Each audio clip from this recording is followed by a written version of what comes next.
Bir il ərzində 12 mindən çox nəqliyyat vasitəsi utilizasiya edilib.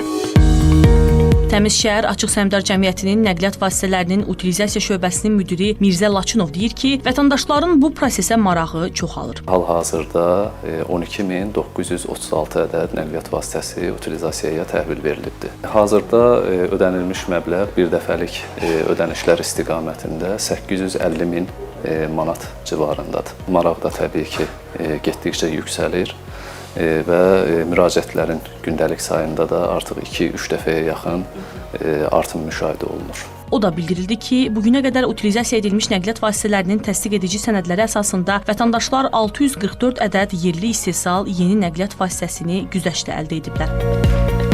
Şöbə müdirinin sözlərinə görə proses çox sadədir. Qanunla müəyyən edilən qaydada əsasən utilizasiya prosesi üçün əvvəlcə nəqliyyat vasitəsi dövlət qeydiyyatından çıxarılmalıdır. Daha sonra isə NVU.gov.az portalında qeydiyyatdan keçməklə istədikləri utilizatorda növbə tutmalıdırlar və müəyyən olunan tarixdə nəqliyyat vasitələrini həmin utilizatora təhvil verməlidirlər. Qeyd edək ki, nəqliyyat vasitələrinin utilizasiyaya təqdim olunması könüllülük prinsipi əsasında aparılır və məcburi xarakter daşımır. Hazırda Təmiz Şəhər Açıq Səhmdar Cəmiyyəti tərəfindən reyestrdə qeydiyyata alınmış 3 utilizator Bakı şəhəri, Abşeron rayonu və Gəncə şəhərində fəaliyyət göstərir. Şəbnəm Qurbansoy, Davud İbrahimov, Xəzər xəbər.